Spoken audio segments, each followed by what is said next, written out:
The GT4 European Series, powered by RAFA Racing Club, blasts into life at Paul Ricard this weekend with the usual format of 2 one-hour races and, as you also get used to seeing, big grids as well.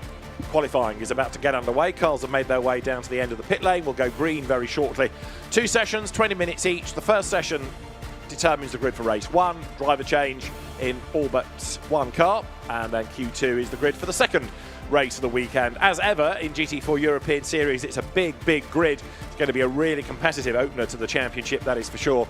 Josh Ricard comes back looking to be the first person to defend a GT4 European Series silver crown. The opposition, though, is very tough indeed. David Addison and Joe Osborne trackside. GT4 cars continue to be popular, Joe, around the globe and continue to deliver really competitive racing.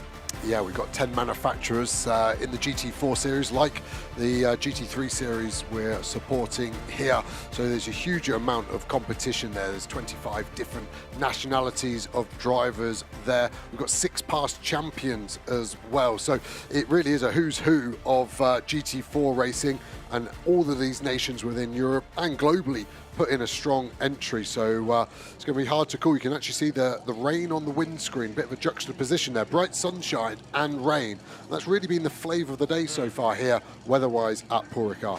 But this is, for the first time, rain. Rather than spots, it is raining, he says, sticking his hand out the back of the box, and it is properly raining. I'm not entirely sure I've been to Paul Ricard when it's rained before. It's particularly unseasonal, this, especially given that it's mid-April. Anyway, rain, and they've all arrived at the end of the pit lane on a slick tyre. What we don't know, of course, is whether this is rain just on the pit straight or all the way around the circuit yet. Yeah, looking out the window, it's sunny, so it is a real cluster, isn't it? The cloud is forming and breaking over us. We're obviously up in the hills here. It's very much a plateau, but the Mediterranean on a clear day is clear from the circuit, so we are close to that weather front. The Mistral wind's blowing it in at a rate of knots. So this is going to be a hard one for the drivers and teams. They're in an outer paddock, so they're not in the garages, so a lot of their equipment isn't to hand. No tyre ovens, no tyre warmers, so these tyres will be at ambient temperature, and at the moment ambient temperature is 23 degrees, so it's relatively mild here, but it's not Paul Ricard mild, hence an umbrella up. Indeed so. But, as you say, the wind blows things through fairly swiftly, so it might be that this doesn't last very long, and by the end of 20 minutes we have a dry circuit. Rain is forecast for the GT World Challenge Europe Endurance Cup opener for 11 p.m. Well, this has arrived a little bit in advance. The clever teams will have brought wets with them, but whether they've got all the equipment to do a quick tyre change, we will have to wait and see. I suspect go out, do a banker lap, and then assess it from there. Yeah, exactly, and it's going to be 2.5 to 3 laps until the tyre is in its operating temperature and pressure window. So by that point, you've got probably 14 minutes remaining of your session at best. So then is it too late to come in for wets? Although 20 minutes feels like plenty of time to set your time, by the time you've done in and out laps, suddenly you kind of need to stick with what you started on, and at the moment you'd have to start on slicks. We're talking about the rain starting, but the surface is still very much favouring the slick tyre. The track is declared wet, the fast lane is open, which means that with 1 minute to go before the green light goes on, the cars now make their way from the apron down to the end of the pit lane, ready to go. You can see some of the variety within the grid there, a number of the Porsche 718 Caymans that we have. And you've also got Toyota Supras in the entry, you've got Ford Mustang, Audi represented, Aston Martin represented, Mercedes AMG represented, BMW represented as well. What have I missed? McLaren still on the grid also. New to GT4 European Series in number 28 is Ajit Kumar, the very popular, successful Tamil actor. Appears in something like over 60 Tamil language movies. He's done quite a bit of racing in the last decade and a half or so. So new to Europe, yes, but he's done quite a bit of single-seater racing and even had a spell racing in single-seaters in Europe when MSV ran its Formula 2 championship a long time ago. Yeah, doing a lot out in the Middle East as well in a Carrera Cup car. So yes, a Porsche, but slightly different to this GT4 spec as we get the green flag underway, and it's Elite, the reigning champions in European GT4, out first. And is that going to be a big advantage? You can see all the cars streaming out, over 40 cars on the grid, so track position is going to be difficult, but if the rain's coming, you want to be the first car out there getting the best of the conditions potentially. Yeah, so everybody goes out en masse, apart from the really clever, savvy teams that try and lag back and just get a bit of clear track space. 96 there, the British Simpson Motorsport team operating this car under the Continental Racing banner for Vasily Vladikin and Michal Loboda, who was the AM champion back in 2022. So, track's going to get busy. And the silver drivers first, so they can have the track to themselves, and then you'll have Pro-Am and Am a little bit later within the 20 minutes again to just try and give people with a bit of clear running, really.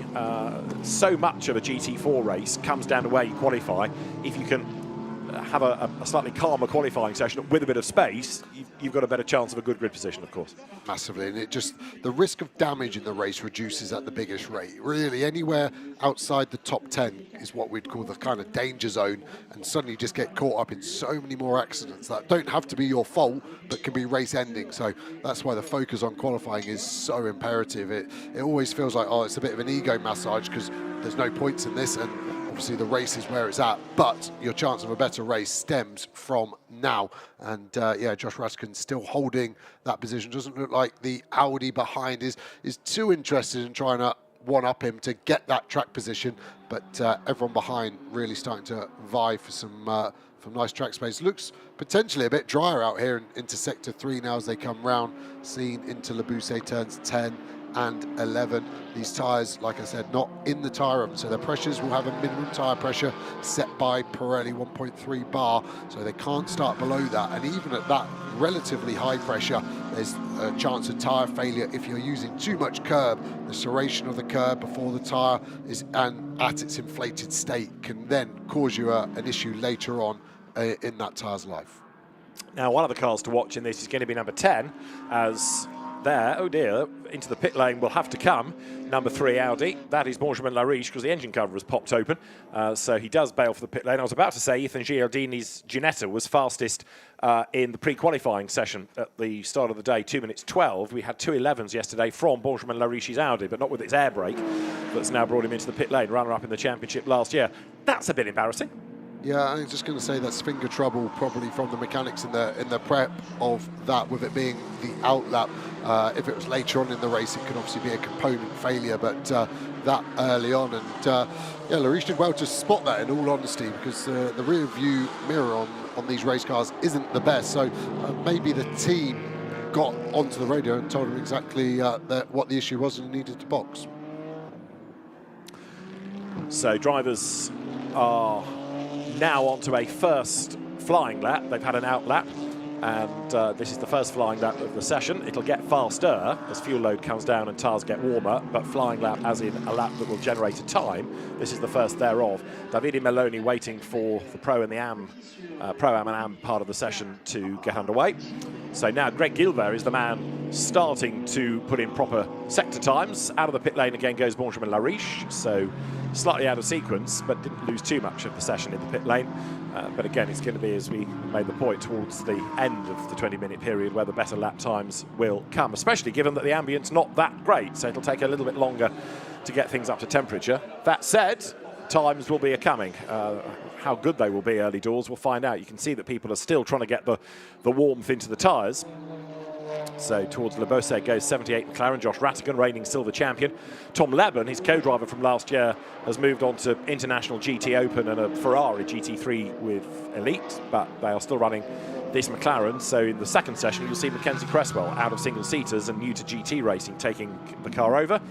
And there, Ratigan bails. And interesting, because you think, well, if you want to get the warmth into the tyres, you should be pushing, not backing off. Yeah, it's just such a finite balance between it. So he's braking a lot in the straight to generate the brake temperatures going to the wheel, but he doesn't want to take the life out of the tyre. He doesn't want to push on, which would get the tyre hot, but it would take away the best part of the compound of the tyre. So it is a direct relationship, and it looks like he's gone for that prep lap. Now, still weaving left to right. So at the moment, I would say he's going to go for another prep lap at the end of this one. So they're going to be 6 minutes into the session, 14 minutes remaining, maybe slightly under actually by the time they get round. So yeah, suddenly that time evaporates, but the BMW here really pushing on. You can see the car lurching left to right, so tyres still not fully up to temperature, but they're going for the devil may care attitude and just throwing it to the wall and seeing what sticks. Sergio Nicolai in the BMW, winner of the Mugello 12 Hours in GT4 at the start of this season. Greg Gilbert then a 2:13.1.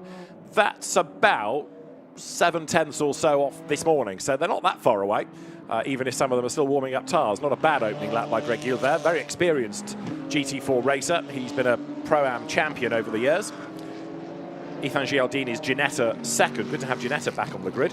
And then the BMW that you're looking at of the Romanian driver Sergiu Nicolai, currently third fastest. And the BMW, which still looks perhaps more touring car-ish than GT-ish, comes down the Mistral. And the GT4 cars have the chicane, so there's a heavy braking zone effectively midway down the straight for them. Yeah, it mimics the F1 configuration, doesn't it? And it adds another overtaking spot as well. So both configurations, the straight for the Mistral, which GT3 does, and then the chicane like the GT4s and all the other support races do. And there's positives in both. I prefer probably the straight because it's one less corner to have to mess up on, but it is a great overtaking opportunity as we see Gilbert really hustling that Audi in the rear left, looking quite soft. So when the car turns in, I can see the whole car rolling over, which is great for generating grip. But then the problem is sometimes that weight carries on and turns the car into a slide. But Gilbert really is pushing on hard. 2 purple sectors here. Yes, we're quite close to our pre-qualified times, but I don't think many of the teams would have run new tyres and they would have been full of fuel for that session also. So these times could be anything up to 2.5 seconds quicker than those pre-qualifying times. And that brief bit of rain has stopped, even though you can see wipers on the Mercedes AMG just ahead of Greg Gilbert's Audi now. It's less of a factor. It's back to the traffic that might be the problem more than the rain. That Mercedes he's encountered at the wrong part of the lap, hasn't he? He's not been able to find a way by, and so now Greg Gilbert comes up towards the timing line, a 2:13 on the previous lap. He'll break the beam now and do a 2:11, so much quicker, 2:11.660. That's the best lap of the weekend. It was still a purple sector 3 as well, and has cleared the Mercedes without too much time loss, I would suggest, over the line as we go to the Ginetta P2 there, and Ratican coming over P7 again. The car squirreling under brakes. I think that is just a bit of residue of the water that we've had out the sky onto the white line. Cars just kissing that, and there's not as much grip on a painted surface as the tarmac, so all the drivers having to learn exactly where it is. But for sure the rain is stopping, so I think the track's going to get faster. Josh Ratican then, same team, same car as last year, different co-driver, but there's a fair amount of continuity in the programme. Accelerating his way then now up through the Saint-Baume right-hander. Turn 5, flick left in a moment, onto the Mistral straight, speed build, Ginetta ahead. Up to second fastest briefly had gone Hadrian David, who is new to GT4 racing, having been a Formula Regionale racer a few seasons back, but he's just had the lap taken off him for track limit abuses. So Greg Gilbert is ahead of Ethan Giardini in the Ginetta. Benjamin Lariche then third, despite that sort of hesitant start when the air brake happened for him and he had to pit. So Benjamin Lariche has gone third fastest towards the end, as now the pit exit has closed for Q1A, in other words for the silver class cars, and the fast lane has opened for the Pro-Ams and the AMs to make their way out onto the circuit. So yeah, track potentially going to get a fair bit busier now, because at the moment the silvers are still improving, so they won't want to box until the tyre is definitely finished and they're done. Gilbert again, purple sector 1 and 2, and this time in sector 3 being held up by the BMW, which started off strong but maybe has gone too early and hurt its tyres. Again, done really good job there from Gilbert to get past the car. Should be uninterrupted, I think, and at the moment he's 6/10 clear of second position. I think he's going to extend that, maybe even close to 8 or 9 tenths as he breaks the beam. Can he get 2:10? That would be a real line in the sand to all his opponents out there at the moment. He's in a class of his own right now. So Greg Gilbert goes through, and a 2:11.522 is the lap time, so even faster. We haven't really seen him in a silver cup car for a good few seasons, so now sharing with Paul Petit, got a real chance of taking the title. Here, though, is number 39, Baudouin Detou, in the Aston Martin Vantage GT4. Baudouin Detou currently is 8th quickest, having just been displaced by Josh Ratican because the McLaren went third last time around. It's just under half a second between Gilbert and Giardini's Ginetta. Ratican's McLaren was third. It's now fourth because Hadrian David has gone back up to second, and 2/10 of a second, 2.5 of a second back from Greg Gilbert he is. Yeah, Ratican doing a purple sector 3 as well, so maybe that elite McLaren's coming alive. Let's check his first sector as we finish the lap. Watching the Aston Martin out the last corner. Balance looks good. Track limits stay okay. Checker flag now out for those cars, so they won't be able to do any more laps and they'll have to start vacating before it gets too busy with the Pro-Am cars as well. And up to 8th place now. And look at the flood of those cars out. What a sight. That's going to be lap 1 of the race, isn't it? Of course, it's busy for a lap because the Silver Cup cars will peel into the pit lane. Benjamin Lariche at the end of the session. Only 7. Now, did he lose a lap time or did other people go faster? No, other people went faster. So not only did Giardini go better, so did Eric Evans in his Mustang, and so did Luc Ibanez's Mercedes AMG GT4. Net result, Benjamin Lariche down to the 4th row of the grid. And don't forget, this is a grid. You are taking, yes, Q1A and B together, but then it's a separate driver for a separate session to determine the race 2 grid. So now the Silvers have to hope that there isn't a real hero in a Pro-Am car to push them even further down. Yeah, as the track evolves, it's going against them. Some of these Silver ones, Raska with a big slide out of turn 10. Real close to call track limits on that one. There is a camera directly linked to race control with a slightly better view than our commercialised camera view there. So 50-50 whether this lap's going to count. But yeah, McLaren really struggling in a straight line. It generates its lap time in the corner, very light and nimble, whereas the Audi that's currently P1 is 8 kilometres an hour faster at the end of the Mistral straight. So that seems to be where the McLaren is lacking right now. So through goes Josh Rattigan. Now we can start to see some of the cars out of the Pro-Am and the Am classes, including the Matmut Evolution Toyota. Well, that's heading to the pits because Adrien David will have done his work for now. And the Toyota up to 2nd fastest. So he takes the flag. Adrien David is not going to be an improver, I don't think. No, misses out by just under 1/10 of a second there. And Luc Ibanez's Mercedes AMG, the other quick car last time around. So only 10 minutes for your class qualifying, even though it's 20 minutes for the session. Number 30 Porsche there goes through. Max Kronberg at the wheel. And others to keep an eye on in this will be Andy Cantu for NM Racing Team. Safronov I mentioned. Vinny Beltramelli ought to be another quick driver within Pro-Am. And this time we're going to see Ajit Kumar on track as well, having talked about him a little earlier on. Hendrik Still, I think, will be one to watch also out of the Pro-Am category. He's normally pretty rapid. And Stefano D'Aste, who for many years was an Alfa Romeo touring car racer, throw him into the mix as well. Yeah, in the Lotus Emira, obviously, and very fast car over a lap for sure, that Lotus. Be interested to see how it does over the race.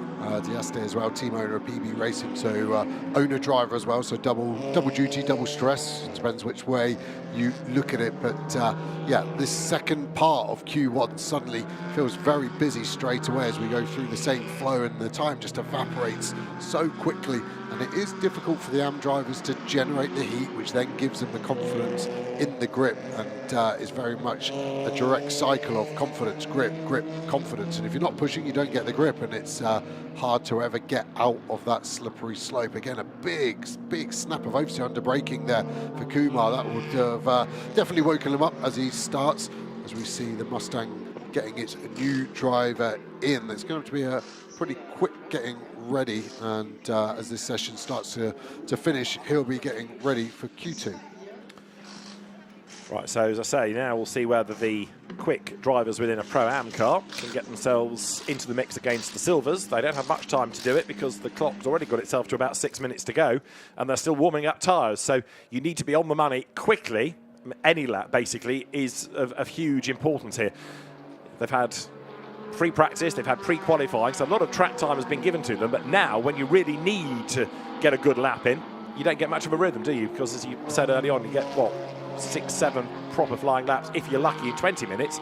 Halve that again, you get very little time at all. Another thing you can't afford to be doing is squandering a lap by track limit offences. Yeah, potentially 20% of your time laps will be gone as soon as you lose one for track limits, but then if you go too conservative, you're going to be nowhere anyway. So that is the stress of a racing driver, and the track limit part of it is it does sometimes feel like Russian roulette, and you've got 6 slots for a bullet, and sometimes feels like there's 7 bullets in there, and everything you do is wrong. But so far, looking good for this Mercedes of Tremblay. He's going to cross the line. 2 green sectors. Hard to read into that because obviously they're just the first flying lap, so you can see the numbers are miles apart. 2:21 as we start another flying lap. 4 minutes 40 remaining, so we're only going to get time for 3.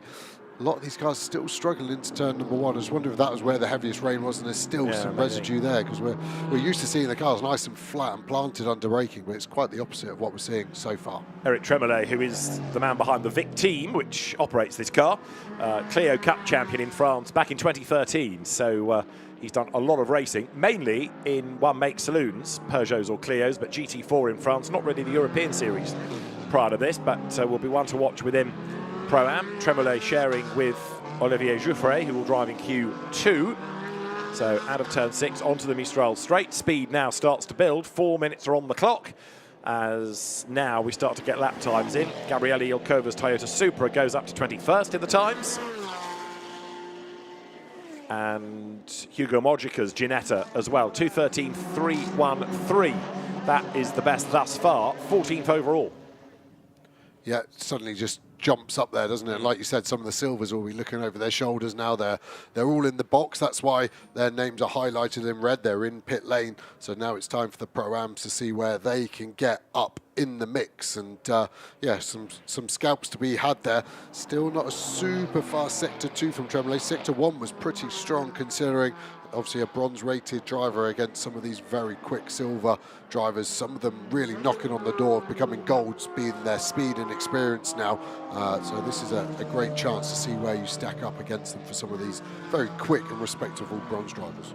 3 minutes and counting then in Q1. So Eric Tremollet's Mercedes, which has actually got itself a nice track positioning, he's not had to think about any other car really for the entirety of this lap, comes now from Le Beausset through Bendor, through Bandol, round towards the Virage du Pont at the end of the lap, and patient with the throttle now, accelerates out of the corner, heads up towards the timing line. He's got potentially 2 more laps to wring out of the session as he goes by.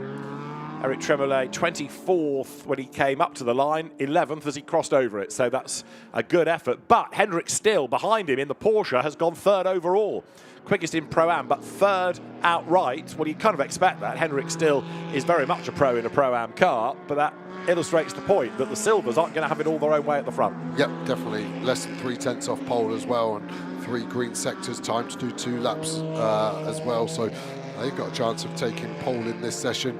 Diaste up to 21st, Mathieu Ditry there in 20th as well. So we're starting to see a bit of a split, aren't we? And where everyone fits themselves into this food chain. You can see the BMW again, a slight lock there in the Evo car this year, so an updated M4 as we watch the Ginetta, a car I've raced a lot over the past. It's such a good car in every aspect, and drivers always love it. Gives them a great feel of what's underneath him. You can see that because he's darting to the inside, flashing the headlights to Kumar in the Porsche, and clears him into turn 1. So there's a chance of still having a good lap as we go back to Tremollet, who's done a purple Sector 1.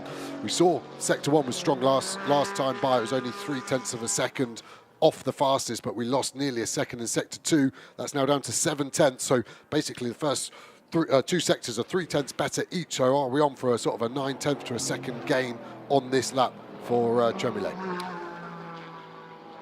So let's see what he can do. 13th overall, another good improvement. Stanislas Safronov to get up to 14th. Vinny Beltramelli's Porsche 7th overall. So some very quick Pro-Am class cars right now. One that's a bit of a mystery is why Victor Bouveng's BMW is the slowest, because he's an experienced and quick silver grady driver as well. So there's more to come out of some of the cars before the very end. And we're into the last minute of the session. Tremollet will escape and get 1 more lap if the tyres allow.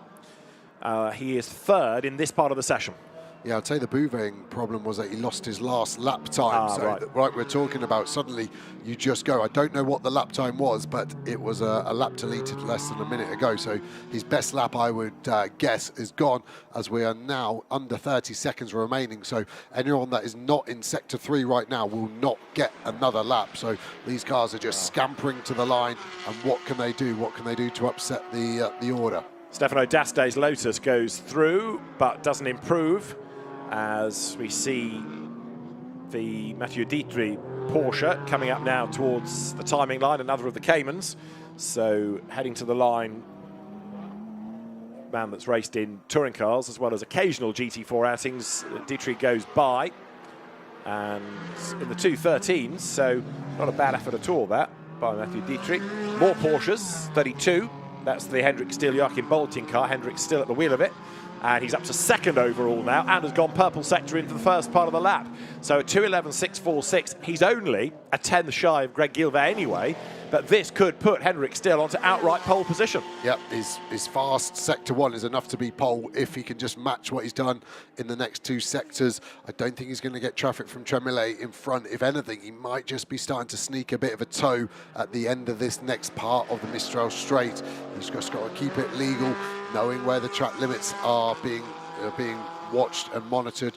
Next corner, turn 10 seen is a hot spot. Then we have the exit of 12 and exit of 15. So he's got 3 left to worry about. Slightly slower in sector 2, but we're still in the mix. Has the tyre given up?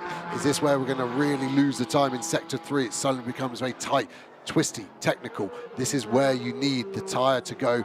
Typically on a GT car, the rear tyre gives up first. So let's watch the car out this corners. Are we having any oversteer? Too much wheel spin? Definitely clear of Tremblay.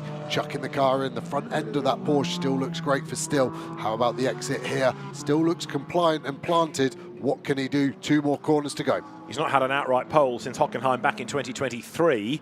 And don't forget that in each class, there's a point for pole. So there's more than just grid position at stake here.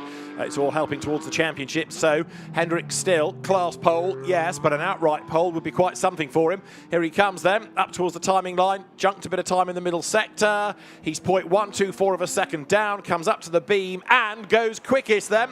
Henrik Still goes through a lap time 2:11.426. He's 96 thousandths of a second quicker than Greg Gilvet, and his first outright pole since Hockenheim 23. Well done, Henrik Still. Yeah, and he looks like he's safe from behind on the timing screens. No one doing a massive improvement. So with that point, I guess they're championship leaders early on in this championship.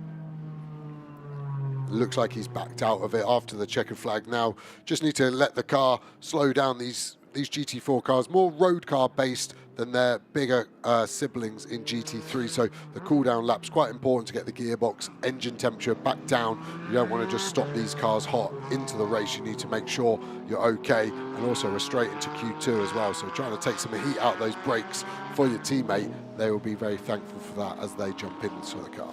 Bit of a disappointing session for BMWs. The best of them is only 14th. Now, we've seen the M4s go really well in the past, and they've got quick drivers. Ricardo van der Ende, for example, Jagish Gedic. A little bit further down, we know about Victor Bouveng's problems with track limits. But, all right, different drivers for the next session might give a different pace to the car. But the BMW looking as though it might be struggling a little bit thus far, as Henrik Still takes not only Pro-Am, but outright pole position as well. Best of the silvers, second overall, so points for Greg Gilvet and Paul Petit. And in the AM category, it is Julien Leandri, the fastest, 26th overall with Anthony Debarn. So that's something for the BMW teams to cheer for. Outright though, Henrik Still from Greg Gilvet and Hadrien David. Luc Ibanez fourth from the Ginetta of Ethan Giardini. The Ford Mustang sixth in the hands of Eric Evans. From Porsche's Vinny Beltrameli. Josh Rattigan's McLaren eighth ahead of Stanislas Savronov. Eric Tremblay, that we were talking about, ended up 10th. Ricardo van der Ende, disappointing but one to watch in the race, 14th. Nathan Van Schringel's Mustang 15th, and the Israeli driver Alon Gabay 16th in the times. Aston Miller way down in 19th, but another driver worth keeping an eye on when we get to race 1. A little bit further back, Stefano D'Aste's Lotus Emira 22nd in the times. Newcomer Callum Davis 27th, the quick Brit. Andy Cantu 30th, might have expected a little bit more out of him, and the same of Max Kronberg 35th, with 40th being Ajit Kumar ahead of Will Orton and Victor Bouveng in Aston Martin and BMW respectively. So Henrik Still fastest, 96 thousandths of a second, illustrates how close it is, and the leading 13 cars all covered by just under a second. Yeah, super tight, and that's going to afford a good race. But also, as we go into Q2 now, it'll give those teams and teammates a chance to see where they're going to be and where they stack up. So you can really have a weekend of 2 halves here, can't you, in European GT4? That's race 1 sorted. So yeah. Still can't be any better than pole position, but where they're going to start race 2 as the teammates jump in to see where they can get to. And Joachim Bolting there will be wondering, I've got a big act to follow here. Where do I fit in the food chain? And yes, that was an overall pole position, but now it'll really revert to class and see where those drivers in the Pro-Am ones can slot themselves in. The GT4 cars have both their races tomorrow, so they've had pre-qualifying before breakfast, really. Now this short, sharp qualifying session, but they race tomorrow at 10:20 and then again at 4:15. So they have all the racing to come tomorrow. Same for GT2. So who knows what the track might be like tomorrow. It might be a warmer day, might be a cooler day. Certainly quite breezy, that's for sure, as the teams get themselves ready for the second part of qualifying. And Greg Gilbert, second, but fastest in silver, is with Alex Legui in the pit lane. I'm down now with Gregoire Gilbert. Your first time in silver, very experienced and Pro-Am champ. But yeah, first time in silver. And what a way to start, Paul Ricard. Yeah, I was gold since many years ago. So yeah, it's 2 years that I'm silver. So I didn't find a good amateur this year, so that I decided to switch to Silver Cup. Nicely done. Very well. Very good way to start the weekend. Thanks. So welcome back to silver, Greg Gilbert, and a pole position and a point. Your co-driver gets the point as well. It goes to the team, if you like, so that at the end of it you can celebrate the title between you. So one driver's efforts, but the point given to both within the car. So as the teams now watch the clock, counting down, same principle, 10 minutes afforded to the silvers, 10 minutes to the Pro-Ams and the Ams. And the Audi, good to see, actually, the numbers of Audis increasing again in the top class. Because last year, Benjamin Lariche and Robert Constantly were a little bit lonely. I think at one round, there was, or more than one round, it was just their Audi R8 on the grid. But numerically, Audi has picked up again. Yeah, interesting as well, especially as Audi Sport are starting to sort of pull out of GT racing. Yeah. The teams realising what a good car it is. It's a car I've driven a bit, and I can understand the positive natures of it. And it's a great race car as well. So much torque from that V10 engine. It makes it easy to breeze past people in a straight, and it makes a good race car. So if it's qualifying this quickly over a single lap, I think it's actually only going to be stronger relatively in the races tomorrow. Interesting to find out when it be as the Elite Motorsport squad with the yellow McLaren for Josh Rattican, but now the car for Mackenzie Cresswell gets set to go. Number 259, Bas Visser, who's come out of Dutch Club Racing, Compact Cup, Mazda MX-5 Cup in Holland. He takes over from Juriaan de Back, and we'll get ready for Q2 in this GT4 European Series powered by RAFA Racing Club from Paul Ricard. Lights will go green shortly at the end of the pit lane. Fans getting themselves ready. If you like GT cars, it is a perfect weekend. There's GT3, GT2, GT4, Lamborghini Super Trofeo. This evening, with the GT3 World Challenge race going into the darkness, there's a party in the paddock. A lot of effort being made to attract fans back to the circuits to watch GT racing, and of course tickets are on sale for future rounds of the season, so come and join us, if not at Paul Ricard this weekend, later on in the year. Particularly I would commend a visit to the CrowdStrike 24 Hours of Spa, where not only is it an amazing circuit and a great 24-hour race, but a busy supporting programme that will include GT4 European Series, so enjoy some top dollar action, that's for sure. There, number 81, the McLaren of RAFA Racing Club. Aston Miller drove it in Q1, so Julius Danielsen will take over for this session. The Danish Formula 4 champion of, 3 years ago now. So Rafa Martinez team represented, I don't think he's going to race in Europe this year, Rafa Martinez, the man behind RAFA Racing Club, but the team is still here. We'll pick out one or two other quick drivers, no doubt, as this session unravels. There the teams in one or two cases, just getting the incoming driver aboard, and will then release the car. Fabien Defieux ready to take over the number 27 Porsche, having been racing in the UAE in a mix of GT and saloon cars in the last 12 months or so. One or two of the teams then going through the processes. Everybody else gets set, ready to go. The fast lane is open, so we're about 30 seconds away from the lights going green for Q2A. And I think the teams do welcome this opportunity for a relatively quiet circuit. Okay, you only get 10 minutes, but in real terms, given how many cars there would be out there, you're probably not going to use the full 20 anyway. Yeah, it was a smart move from the organisers doing it. We effectively get 4 qualifying sessions for the price of 2, don't we? And it gives you less time but more quality. So quality over quantity is the theory, and I'd say most drivers welcome that as we see Elite getting out first again. They're a pit exit, so it affords them the best chance to get out first, but in the race, after the pit stops, if there's any cars in the fast lane being towards the end of the pit lane, then becomes a bit of a detriment. So it's always a trade-off which pit position you try to get, but as champions, they get the choice. As look at that Audi blasting past and breaking to the front to get that track position. And here as well, just thinking about the races more than qualifying, the pit lane, where you are does sort of matter because the timing line is midway down the pit lane. So some people can be stopping one side of the line and others can be on the next lap when they make their pit stop. Yeah, the strategy is difficult to call, and especially if a full course yellow or a safety car falls in that pit window, it can go against you or for you, and it's hard to call. There's sometimes a bit of luck, and good people make better luck, that's for sure, but yeah, there's a huge amount of players. We go on board looking at the sort of hyper focus you get there, and that sort of state of happiness just before qualifying. Happiness is a strong word. There's a lot of stress involved, but you are just at one with yourself and blocking out any potential distractions. The Boroshan Automotive Motorsport BMW released down the pit road. There are 2 of them. 11 is for Pedro Ibrahim and 12 is for Gabriele Piana, who was silver champion 2 years ago in a BMW, but a different team and a different co-driver. And this Turkish team has been an absolute stalwart squad in GT4 over the last, what, 4 or 5 years, if not more.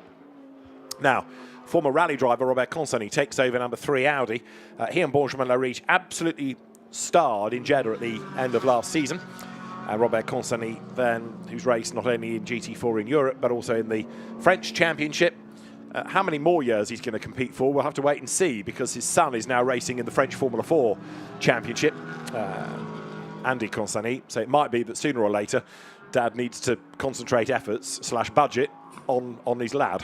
Yeah, it doesn't feel very fair, does it? No, that you give life to someone and they take away yours. And, take away your pleasure, yeah. Yeah, exactly. So he needs to win the championship this year, doesn't he? Just in case. Yeah, I was going to say, maybe that's the focus, and you realise your time is running out. It's time to focus and double down on risk versus reward. So first car to break the beam and start the first flying lap. We saw most cars at least taking this lap to get ready, but maybe now the brakes are hot from Q1. These guys seem to be on it for sure, and I don't think we're going for a prep lap by the looks of the body language of this car. We're on a flyer straight away.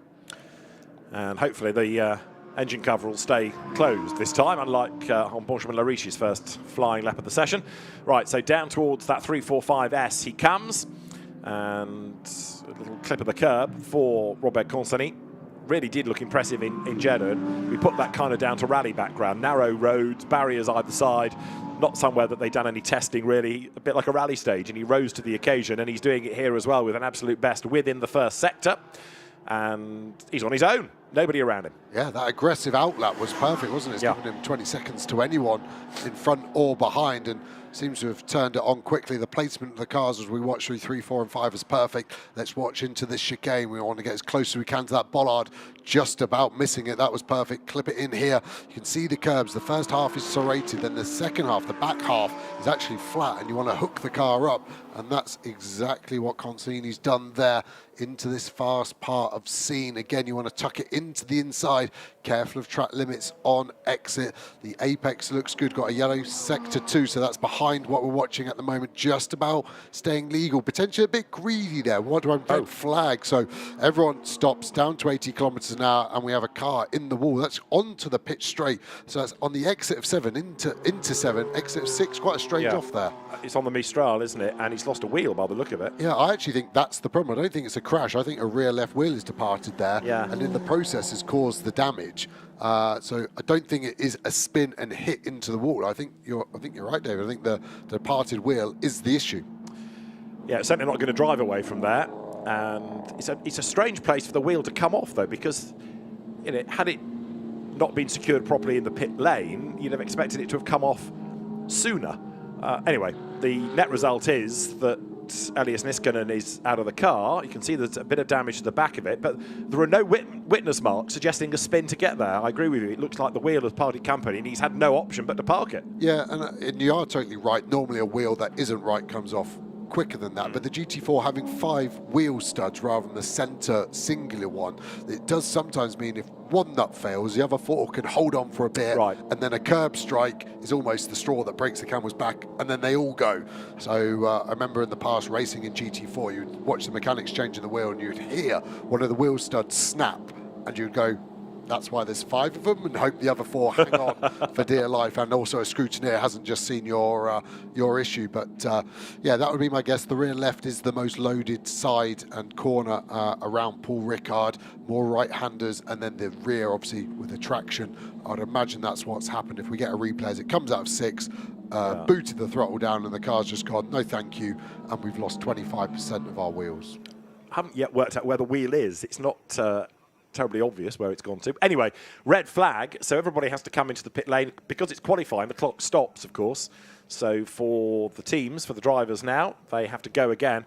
And you know, we've been talking about how little time you get. Well, you've just lost 4 minutes of your 10 minutes. 40% gone. Yeah, you've got to start again. The nice bit for me is that nobody set a lap.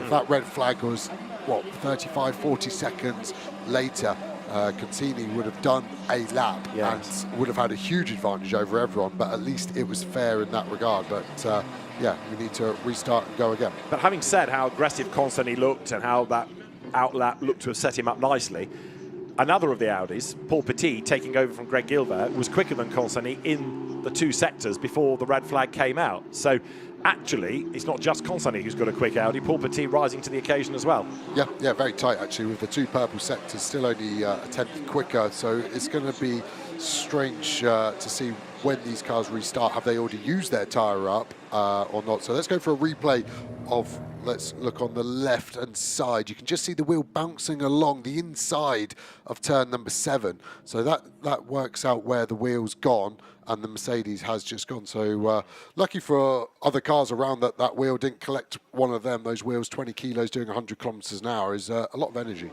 Put your British GT team manager's hat on for a moment. Is that the situation where race control would say, I'd like a word with you as a team to know why that happened? Yes. Yeah, okay. It's fully on you as a team, and you would have your predetermined excuse ready that it was just a component failure and everything was live correctly, so I'm afraid we don't deserve a penalty. Behind my question, I guess, is race control don't say, oh, wheels fallen off that car, right, let's move on. You know, they want to know why. Yes, and you need a good excuse, and they're waiting for a slip-up to say, yep, sorry, mechanics first weekend. And there you go, there's a £1,000 fine, €1,000 fine straight away. So you need a predetermined excuse before you get up there without lying, essentially. So a big friendly smile from Ajit Kumar, new to racing at Paul Ricard. It's a lift to get that Mercedes out of harm's way. Joel Durval, the race director, coordinating all of this with the clerk of the course. So it won't take long to get that out of the way.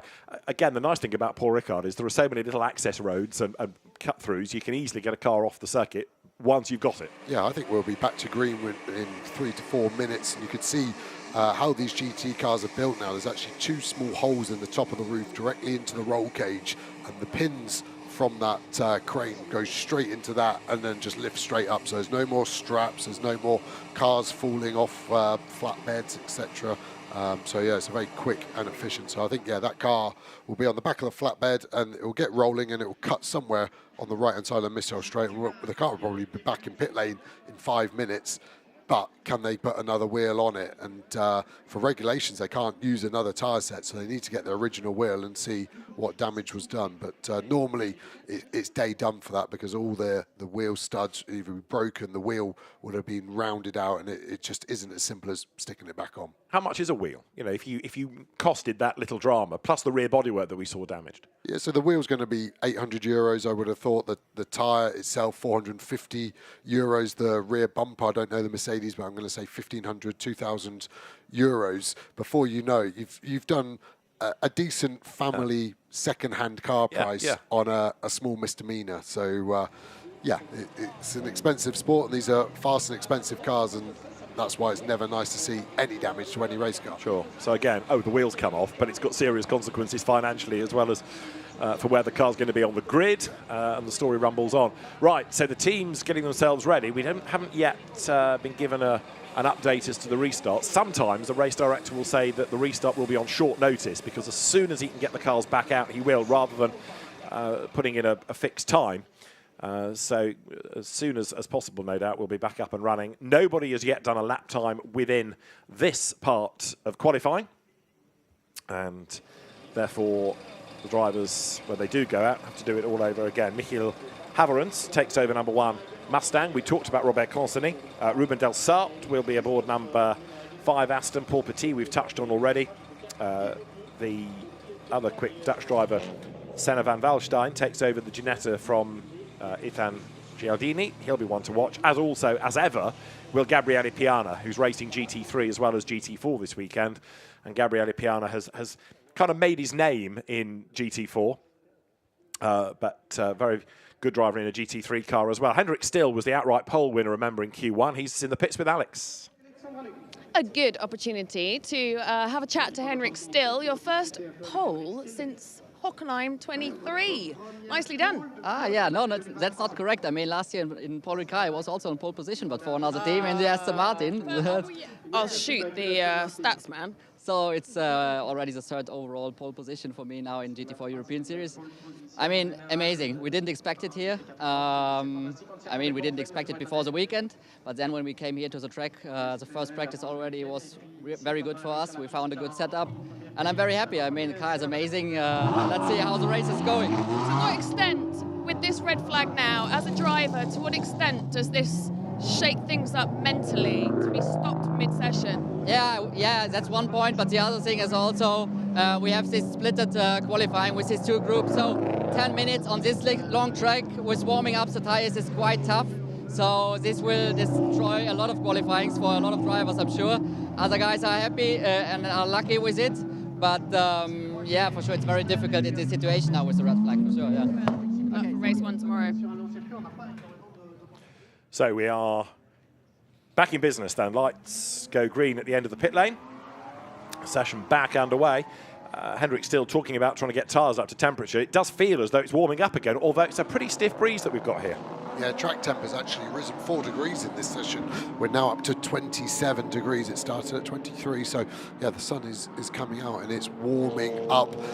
What else is going to warm up this qualifying session? The silver drivers now realistically looking at 2, possibly 3 flying laps with the time remaining, and they're going to have to get on it. And the problem there is that everyone's going to want to just be pushing hard on the outlap, so the gaps aren't going to be there. Do you want to slow down 20-30 seconds to find a gap if that potentially means you lose a flying lap in this session? I think not. So the good engineers will already be working out when the checker flag falls to how much time we've got. Have we got 20 seconds to back off, or are we close to getting another lap there? We're looking at the GPS tracking, seeing where cars are on circuit, potentially advising drivers, right, there's a gap 5 behind. You need to let 5 cars by. You'll be behind a Porsche, in front of a Mercedes, and that's where good teams and good engineers specifically can really help a driver. You as a driver are pretty blind out there. You can see a bit in front and a bit behind, but 5.7 kilometers of real estate, you need help from every element of your team. So, clock ticks on down. In fact, we've got 14.5 minutes of this to run, but in real terms, it's that 10-minute break. So, what, 1 lap, 2 laps, really? It's pressure is on like never before for these drivers, some of whom, of course, take Charlie Hart as an example in the 812 RAFA McLaren. He's not raced at Paul Ricard before, so it throws people in the deep end. Now you start to appreciate why they have so much free practice and indeed testing in the week, as well as that pre-qualifying session this morning. Yeah, there's a lot to hone in, and a new tyre as well this year from Pirelli, the DHG tyre. So teams having to learn that. There's subtle differences. It's not the biggest change from the previous tyre. Sometimes in the past, Pirelli have really changed the ethos of how they produce a race tyre. This one, slightly stiffer tyre will be the main difference. And it seems to produce more marbles as well, which will be an interesting thing later on in the weekend when we finally get racing here tomorrow with these GT4 cars. Down towards turn 1 then go Robert Consonnet and Paul Petit. So the 2 Audis run by different engineers, but out of the same Team Speed Car stable, even though they're different colours. Team Speed Car has positioned itself as the GT4 Audi team for many, many years, hasn't it? Yeah, and I guess with their name, they've got to produce a fast car, otherwise they would be done for contempt, wouldn't they? So Petit car, otherwise, yeah. yeah, exactly. Petit fast there, isn't he? Purple sector 1. Interesting, Cassini didn't get a sector 1 time there, even though we're in front. And that normally happens when you're too wide coming out of turn 5, and you actually physically miss the track sensor because you're that far off. So I'd maybe expect a track limit warning and a deletion of this lap for turn 5. Maybe it's a transponder issue, but that's my prediction there, as Petit seems to be making that gap a bit smaller, doesn't he? Well, about a minute ago, Robert Consony was told of a track limits offence and has had a lap taken off him, but that was at turn 12. In other words, it was the previous lap. So he has got a bit of form for track limit dramas. Up towards senior he comes. So Robert Consony in the first sector of this lap, a 35.9. Paul Petit, a 35.9 as well. Not much to choose between these two cars out of the same team. And it might well be an Audi, all Audi front row, mightn't it, come the end of their session, which is only about 2 minutes away. But looking good is Mackenzie Cresswell, new to GT4, certainly at this level, but Mackenzie Cresswell out of single-seater racing has done the absolute best for Elite Motorsport in Sector 1. Yeah, not that much quicker than Petit, though, and bigger gap in Sector 2, so at the moment it is advantage Petit, and looks like he's going to get to the end of the lap without being compromised by his teammate, but the next lap might be a different question. Yeah. Where are these tyres? Are they hanging on, or are they going to start to drop off? They're going to see what Contini can put down. Then Petit, I think, is going to beat it by 4/10 or so by the end of the lap as they register the first lap of the session, and Petit 3/10 quicker. Indeed so, as the Pro-Am and Am class cars get ready to go. Mackenzie Cresswell goes up to second then. Pedro Ibrahim is third. Gabriele Piana is fourth. We'll factor Robert Consani in. He's got a transponder gremlin, so for the moment we don't have a lap out of him, but we'll get there. So Mackenzie Cresswell, 0.6 of a second back. He did do the GT4 Winter Series, but as I say, racing at this level for the first time. And not a bad effort at all. He'll squeeze one more lap out of it before the flag. That's it. So really 2 laps is all the Silvers have got here.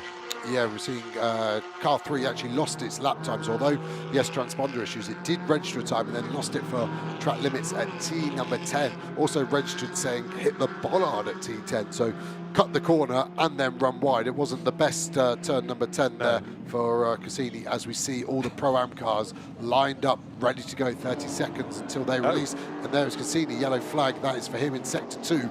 Same corner as the Mercedes lost its wheel, but this looks more typical of a spin in the position of him. It looks like he's going to park behind the barrier. Yeah, he's not recovering very quickly. And I was just wondering if it looked low, like a puncture or something. So Robert Consani, is that a legacy of clipping a bollard, maybe, that it's done a bit of damage? And so it's going to be a car without a lap time, isn't it?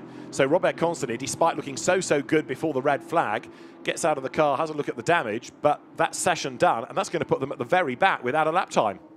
Yeah, let's have a look. So coming through, yeah, and left front just goes turning in, and it's gone. And yeah, that could be from running wide at a corner. It's cut the tyre and has damaged it. But yeah, it's hard. I mean, lost the ability to do a lap and hasn't set a lap. So that really is going to be a very tough race tomorrow for that car. Well, last year they didn't seem to have a lot of luck. Lots of penalties, lots of damage seemed to fall to that car, and it's not been a mega start to the season. Right, Silvers are done. Paul Petit is the fastest, and now we've got the Pro-Ams and the Ams making their way out on track. So the checkered flag in the background you can see is for Q2A. This is Q2B. The other 2 classes now onto the circuit. Yeah, Petit in the background didn't improve on his first flyer after the red, so stays P1 at the moment.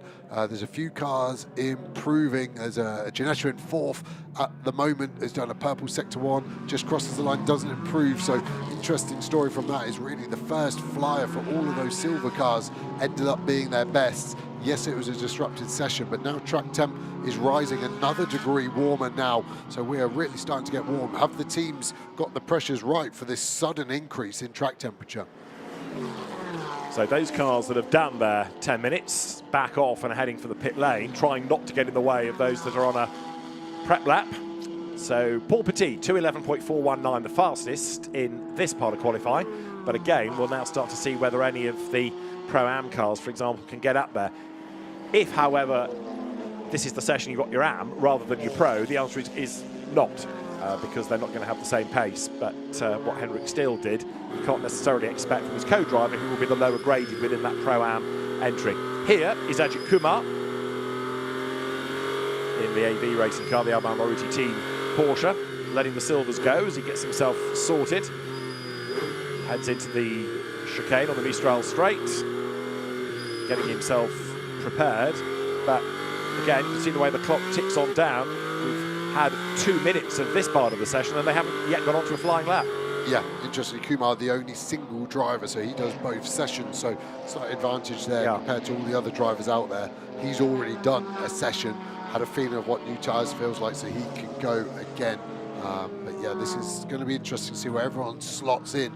Do we have another Pro-Am hero like Henrik Steele that's going to usurp some of the silvers? But I have to say, I think that lap from Petit was very, very strong. And that's why he's 0.6 of a second clear of anyone else. So constantly at the back without a time, and Niskanen at the back without a time.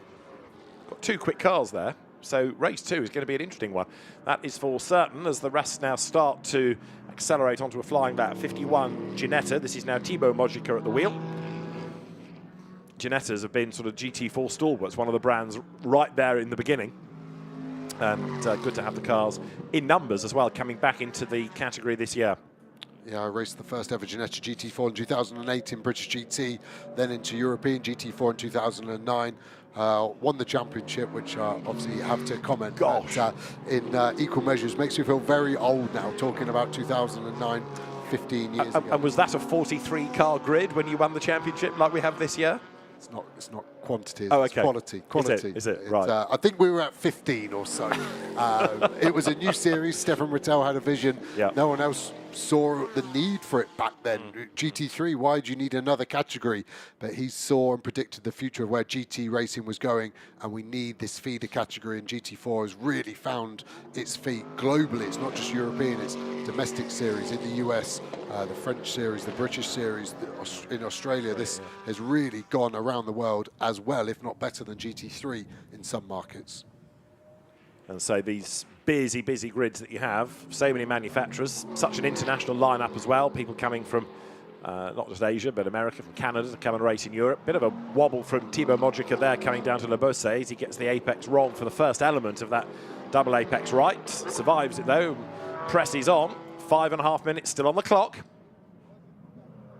Yeah, car looking good, always just watching the balance of it, and that does change over the session. If you could typify a normal session, as the tyres are cold, tend to understeer, and as then the tyres go off, you've worked them too hard, tends to oversteer. So you need that sweet spot in the middle to be your flying lap at some point.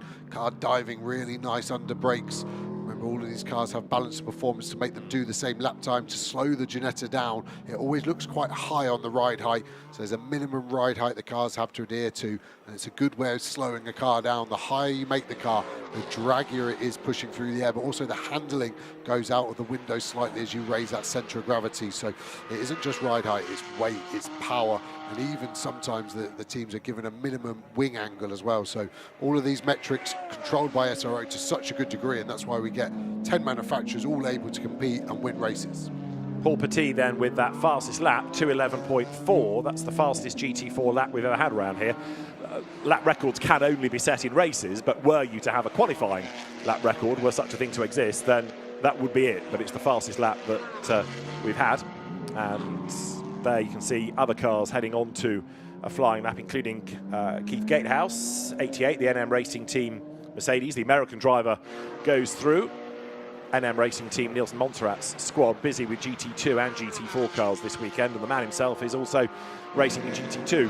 So a successful team that's operated Luc Ibanez's cars for many seasons, and now the governor coming back into racing also. Charlie Hart's McLaren back into the pit lane rather than going for a lap time, so is there a concern over that, especially given only 4 more minutes remain? Yeah, definitely a problem. That's not a strategy there, so maybe an issue on that car, and there's going to be no time unless that car is released in the next minute. It's not going to get a lap time. So a lot of sub stories here for tough days tomorrow by some qualifyings, but it's going to make the race eventful. Thibaut Mojica's Ginetta keeps drawing attention to itself largely because it's being attacking the curves around Le Beausset, but the elder of the Mojica brothers comes up now towards the final couple of corners of the lap. Benjamin Lessen was good just to finish off the silvers before the flag came out. He got the BMW up to 5th. The best of this at the moment is Thibaut Mojica. So the Ginetta here, 15th overall, fastest of the Pro-Ams from Cindy Goudet's Toyota. And then the best of the Ams is Anthony de Barnes' BMW, 3rd in this part of the session, but leading its class. Yeah, breaking the beam now. Where can he lift himself up to 13th, couple of places higher? Now starting to get all the cars coming through, streaming through at a pretty fast rate as well. Now the Mercedes looking pretty strong through the last sector. Unwinds a lot, probably just touched the apex curb a bit too much. You could just see it jump up. One of the BMWs getting out of the way, trying to set his own lap up as well. And that really is the theme of qualifying, is just trying to find a sweet spot out there on track where you're not getting compromised. Anthony de Barnes' BMW heading up towards the timing line, as we see there. Number 7, Aston Martin, that's the car of Alexander Weintraub, and that's 30th overall, make that 31st overall as others jump up the order, including Anthony de Barnes, who went 20th last time around. Weintraub's an experienced peddler. Ajit Kumar is still learning a bit about Paul Ricard and hustling the Porsche up towards the Virage du Pont here. Yeah, quite busy behind the steering wheel, lots of little movements. Probably hasn't got the confidence he would want underneath the car. Did look relaxed though, his hands look very sort of fine on the wheel. He's not gripping on with a death grip, so more laps in that car, and for sure he'll be getting up there. He's going to have done double the amount of qualifying as everyone, so he's in a good position to keep going. As we see on the Toyotas there, Cindy Goudet getting probably a bit of a tow, but is that then going to turn into traffic after this chicane? Just going back to Ajit Kumar, so he's learning about new circuits, yes, but is there a GT4 car that is perhaps the ultimate user-friendly one, or are they all pretty kind? Bearing in mind they don't have the same level of aero as a GT3 car, so the driver is making a bit more of an input. Yeah, the strengths and weaknesses to all of them. The Porsche is probably the best at being okay at all of them. Right. So it's not the fastest in the straight, it's not the fastest in the corner. So I think it does lend itself to being pretty happy. The Mercedes is historically known as the most AM-friendly. The Ginetta is known as the most nimble, but the slowest in the straight. Right. And so they have their strengths and weaknesses, and it is good to try and match that as a driver to your own strengths and weaknesses. So if you like a front-engine car because you like a car being compliant on way in, then that's good. If the Porsche is better at mid-corner rotation and that's what you like, then yeah, you have to go and test a few to work out what you like. And you tend to find drivers stick with what they know. It's quite hard then to swap and become competitive in another manufacturer without a load of testing. Now, if you remember in Q1, we were talking about Eric Tremolet's Victime Mercedes AMG. His co-driver, Olivier Geoffrey, has now put that car fastest in Pro-Am. 7th overall, as the checkered flag is imminent, because we are about 10 seconds or so away from the flag coming out. So Geoffrey is ahead of Thibaut Mojica. Cindy Goudet is 3rd, and then 4th now is 54 Alberto Nasca in the Lotus, so that's going nicely. The Lotus Emira up towards the front as Paolo Meloni comes to the timing line in the family BMW. Dad and lad entry that. And also coming to the line is Keith Gatehouse in his NM Racing Team Mercedes. So it's going to be an intriguing grid, this. We talked about Consony being at the back, Elias Niskanen as well. The number 1 Mustang of Michael Haverens also hasn't done a lap time. And clearly with a problem is Charlie Hart, fresh out of Ginetta Junior Racing, because he too is unable to do a lap. So quite a few quick drivers with problems and work to do in the race. Yeah, and the teams with problems obviously now go straight into a race. There's no other running for them, so that will be tough there as Kumar takes the checker flag, 2 minutes 20, so slight improvement on his first qualifying time. I am surprised that it's dominated by silvers quite as much this session, considering the red flag really hampered them. I thought this was going to give the Pro-Am cars a chance to really mix it up. Yes, the silver have a higher grading in that element, but I just, yeah, they've done a good job considering they pretty much had one flying lap to get it done in. Goes back to the point, if you can drive, doesn't it? And I mean, there have been championships in the past that have just had a one-lap qualifying session. It really puts the pressure on the driver. So an interesting grid. There is the car that is the fastest then. Paul Petit doing the fastest ever lap around Paul Ricard. And being 6/10ths faster than Mackenzie Cresswell. less experienced GT4 racer. Paul Petit has been around for many a season. He's raced not only in GT4 but GT3. He's raced in LMP2 cars as well in the European Le Mans Series. Came out of single-seaters, the Alpha Filiere Campus Series. So he's done a lot of miles as Paul Petit, and he also knows this circuit very well. So perhaps no surprise that the French driver is going well on home soil. But teammate Robert Consonny in the number 3 Team Speed car makes a really fascinating proposition for the race tomorrow to see what progress can be made in his stint. Okay, it's over an hour, and it's not just down to you. You've got a co-driver to help. So delight for Greg Gilbert and Paul Petit, because that is, as far as silver is concerned, pole in both races. So straight away, they've got 2 points in the championship. In this session, Paul Petit ahead of Mackenzie Cresswell. Third is Jan Duran from Senna van Waldstein and Benjamin Lessen. Clement Seiler returning to GT4 6th from Olivier Jouffret, topping Pro-Am. 8th, Ruben Delsart from Daniel Kuhlmann, and champion 2 years ago, Gabriele Piana, rounding out the top 10. The best of the AMs, Anthony de Barn, 20th overall in the BMW.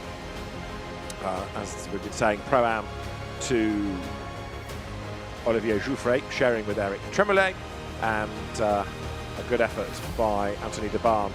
Others in strife. Well, Ajit Kumar driving solo at the bottom of those that did a lap time. Michiel Haverens not getting a lap in the Mustang. Robert Consonny, laps taken off him for track limits, and then to compound the woes, a puncture, stranding the car out by the side of the circuit. Also, Elias Niskanen not getting a lap time in because the wheel came off, and Charlie Hart not getting a lap time in because of a mechanical issue that put him into the pit lane. His grandfather would have raced here quite a long time ago in truck Grand Prix, I suspect, Charlie Hart's grandfather. 1991, he raced here in a truck. Is that right? Yeah, I know my stats. There you go. Now you look truck racing. So let's have a quick look at the highlights of GT4 European Series qualifying. Cars pouring out on track, and of the drivers in the first session that were going for a time, it was Greg Gilbert who was on a mission and putting the car onto a silver class pole position. Hendrik Still, though, even though he was in Pro-Am, went faster than the silvers, as you might expect from a pro. Really, really good effort, and taking the class pole points and their overall pole to go with it at the end of Q1. Q2 was a somewhat interrupted affair because we had a wheel part company from Elias Niskanen's Mercedes, and although Robert Consonny was looking quick, a puncture rather did for him. It gave us another jumbled order. Mackenzie Cresswell looking good to go second. Gabriele Piana heading with the Borissan BMW for 10th in the times. And also rapid, Thibaut Mojica in the Ginetta, run by the CMR squad, that was being able to be in the end third rather in Pro-Am. Second in Pro-Am was Cindy Gooday's Matmut Evolution Toyota. Fastest in Pro-Am this time around, Olivier Jouffret's Mercedes AMG GT4. Both races for the GT4 European Series will be tomorrow.